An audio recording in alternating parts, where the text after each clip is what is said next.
足尾銅山がここまで発展してきた中で最も重要になるのはエネルギー問題です。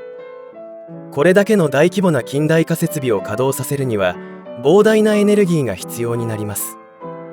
特に足尾銅山は塩害問題、山林の枯渇など蒸気動力の原料となる深炭の入手が困難な地域でもありました。こうした背景でなぜここまで近代化設備を稼働させることができたのでしょうか。その答えとその開発の裏側を当時の資料をもとに今回はその建設秘話を紹介してみたいと思います。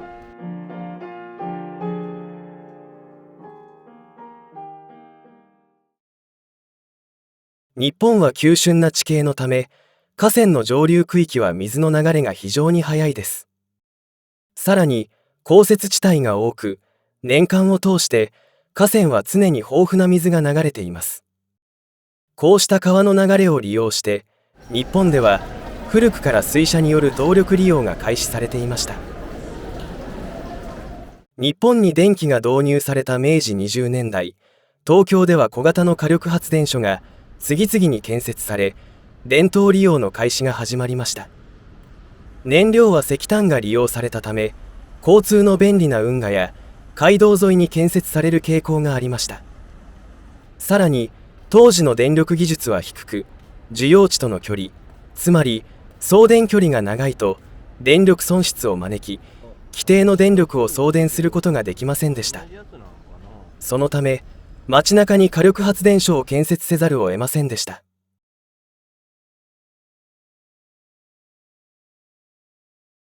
足尾銅山に電気設備が導入されたのは明治20年のことでした。本山坑道で政府から払い下げられた削岩機の導入後に動力源となるコンプレッサーに併設して発電機が設置され、これが本山火力発電所になりました。こうして構内の照明としての利用も開始されていきました。しかし足尾銅山は山頂付近の山奥に位置し、燃料の運搬には膨大な輸送量がかかり、都心部の稼働費用と比較すると数倍近くの稼働費でとても採算が合う設備ではありませんでした。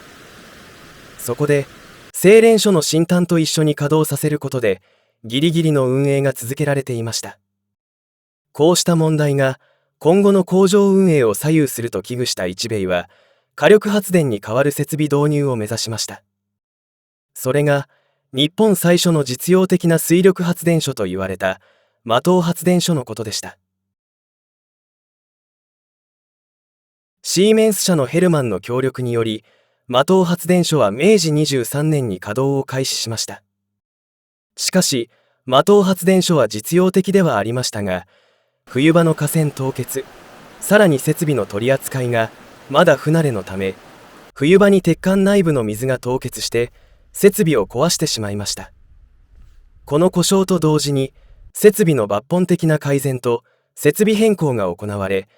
初期の大水量型のレッフェル水車から小水量向けのペルトン水車へ設備が変更されました。当時最新鋭と言われた京都の蹴上発電所の設備を真似たものでしたが、蹴上発電所で導入された水車は初期型のため出力調整がノズルと呼ばれる発射口が上下して水車の羽に当たる角度を調整するものでした。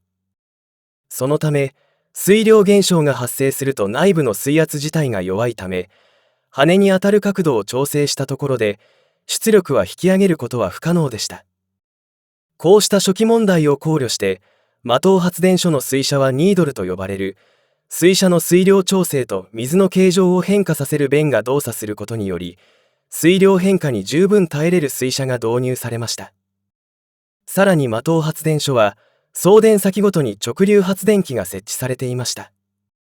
構内の電灯利用の発電機が2台、縦構巻き上げ機、構内列車、排水ポンプの動力としての発電機が3台。こうした設備が拡充したことで足尾銅山の近代化は徐々に始まりました。しかし足尾銅山の発展に伴い間藤発電所だけでは対応が困難に陥りました。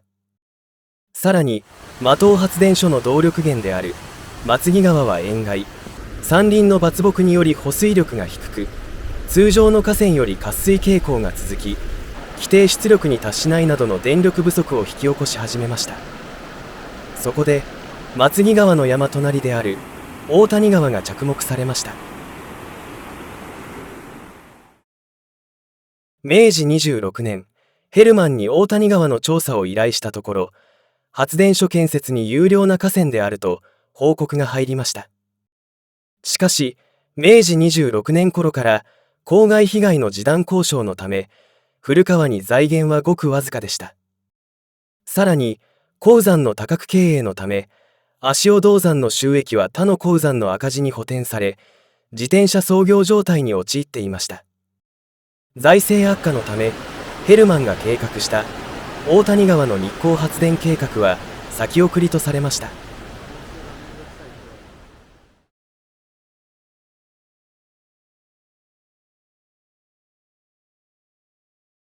明治29年、予防工事命令が発令され、足尾銅山の経営は深刻な財政悪化をもたらしました。日米の必死の努力により、資金援助、借り入れなどギリギリの経営状態となりました。工場の操業停止が訴えられる中、なぜ鉱山の拡充が続けられたか、現在でも不明点が多いところでしたが、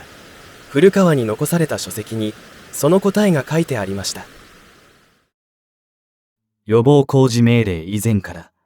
補償問題で多額の支払いがあった。さらに輪をかけて予防工事命令により未知の防止設備が導入され、これの建設を進めると膨大な費用を要す。借入金を他方で手立てたが、この返済のためには銅を採掘して少しでも多く販売する必要がある。過酷な自転車操業そのものでした。公害防止に背を向けたのではなく、公害防止をより確実にするために無理にでも工場を動かす必要があった当時の日米の悲痛な思いでした。予防工事が進められる中、大谷川の開発を一旦保留にして、工場近辺の手近な河川にその建設は進められていきました。当時の発電所に関して書類ではごく一部に記載があるのみで、現在幻となった古川を支えた発電所がありました。掛水クラブの横に渡良瀬橋があります。渡良瀬橋から少し山側に入ったところに記念碑があります。木村長兵衛という一兵衛の弟夫婦の子供、つまり甥でした。この石碑の奥に奇妙な跡地があります。ここが渡良瀬発電所の跡地です。現在も工業用水に転用されているそうです。この渡良瀬発電所は足尾銅山の実用的な電力供給の模範と言われました。足尾銅山の電力は都心に建設された火力発電所と同じで、送電中の電力ロスのため精錬所の近くに建設する必要があり、河川の条件と需要値が一致しないと建設することができませんでした。これを問題にしていたのは電力の種類でした。日本の電力は交流と直流、この2種類あります。交流は私たちのコンセントで利用される一般的な電力ですが、直流は電子機器などの制御の分野で多く利用されています。明治初期に日本に導入された発電機は直流発電機が多く、足尾銅山に導入されたのも直流発電機でした。しかし、電力は送電線の内部抵抗に比例し、徐々に電流が熱に変換され、消費されてしまう問題がありました。そこで、電圧を引き上げて電流値を下げる方法が導入されましたが、発電機が大型になるなど、価格の問題もありました。これを打開したのが、変圧器の登場でした。変圧器を利用することで、電圧が高くなり、電流を小さくすることができました。さらに、電力は電圧と電流の積なので、電圧を高くすればするほど、送電ロスを軽減することができたのです。変圧器の登場によって、多少離れた場所に発電機を設置しても、送電ロスを起こすことなく、安定的な電力を送電することが可能になり、日本の水力発電所が徐々に山間部に電源を求めることになりました。こうした中で、足尾銅山に初めて交流発電機が導入されたのは明治34年のことでした。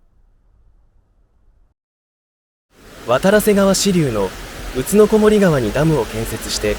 ここから水路で発電所に水を送るものでした。現在も宇都小森川の上流には明治34年に竣工したダムがそのまま残されています。また水路も現在では珍しいアーチ式の水路橋など、足尾銅山の観光パンフレットに載っていない高度な土木技術を見ることができます。渡良瀬発電所は特殊な運転方法を採用していた発電所として近年の調査で解明されていきました。渡良瀬発電所が建設された明治34年、足尾銅山の観光地である通道に電気機関車が導入されました。足尾銅山では2番目の導入でした。しかし従来の電気機関車とは異なり、重量以上の牽引が可能な大型の電気機関車の導入でした。さらに通道だけではなく、小滝坑道、有木坑道の3カ所で運転が開始され、その電力はすべて渡良瀬発電所から供給されるものでした。従来の500ボルト未満の送電電圧ではなく、2000ボルト以上の高電圧式の発電機が採用され、渡良瀬発電所から送られた電力は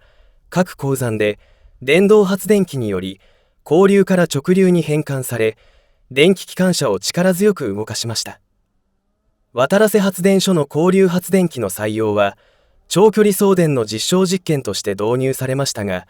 この発電所を支えるもう一つの発電所が実はありました。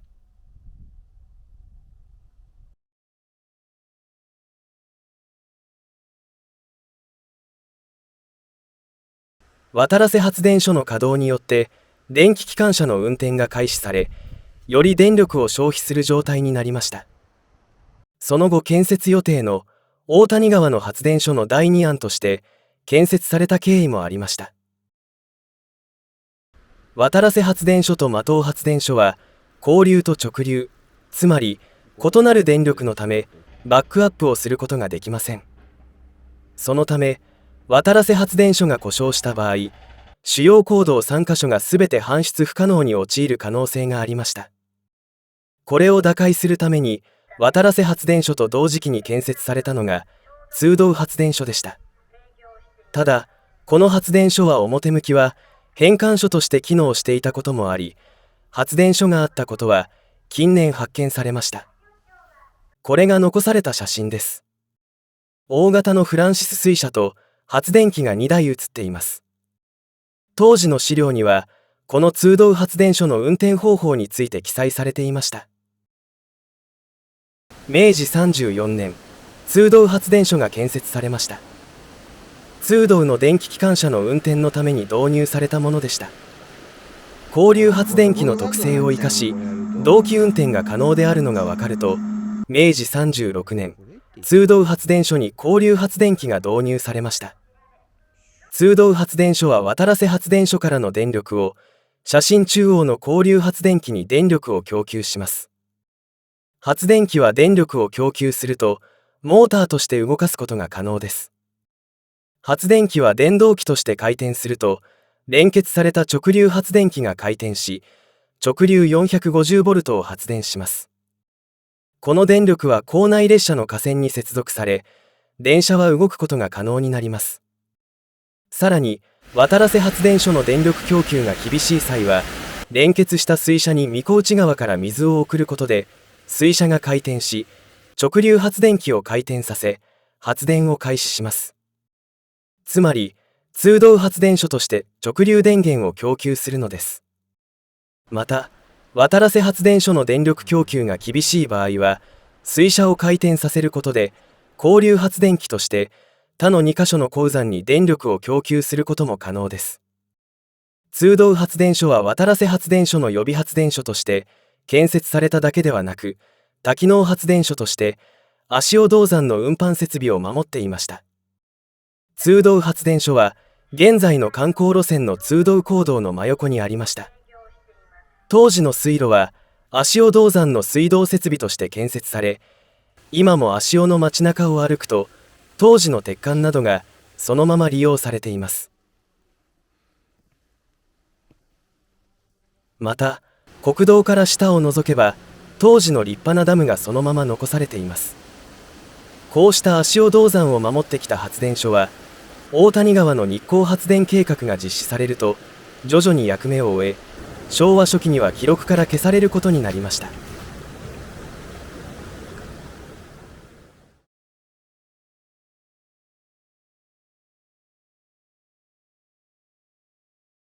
古川電気工業の工場の裏に小さな発電所があります。現在も工場の自家用発電所として電力を供給していますが、実は当時最新鋭の発電所と言われていました。明治29年にヘルマンの大谷川の測量調査によって発電所の建設に良好として数カ所に発電所の建設計画が浮上しました。しかし足尾銅山の予防工事命令が発令され、新規事業に関しての一切の着手は認めないとして日光発電計画は中断されてしまいました。また資金不足の関係からさらに工事着手が遅れ、工場の不足電力の供給のため通洞発電所、渡良瀬発電所を建設して一時的な電力不足の補填としました。明治36年第5回予防工事命令が順次竣工を収め、工場の拡充の認可が始まりました。当時足尾銅山の鉱石は製錬後本所養銅所へ運搬され、ここで電気製銅法によって純銅が製造されていました。一兵衛は本所工場で製造されている電気製銅法は石炭価格、輸送料を上乗せした高価な製品として価格の引き下げを考えていました。そこで大谷川の水を利用し電力を起こし電気製銅工場に供給することを考えました。これが日光電気製銅工場、現在の古川電機の始まりでした。この建設を始める前に足尾銅山の電力不足を解消するため、ヘルマンの測量調査の中で最も短納期で建設できる別倉発電所の建設に着手しました。明治36年に着手し、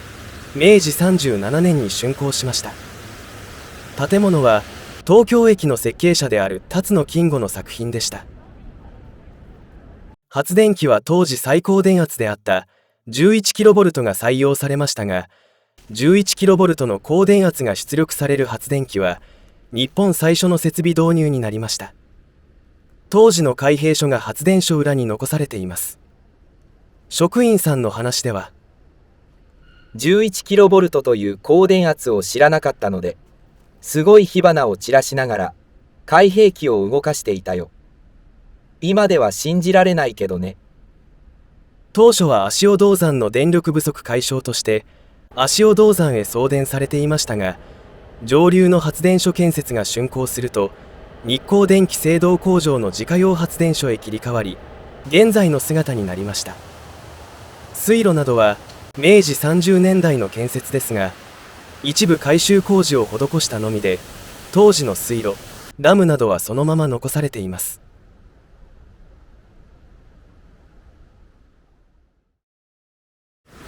ご視聴ありがとうございました。次回作を急いで制作しております。よろしければチャンネル登録よろしくお願いいたします。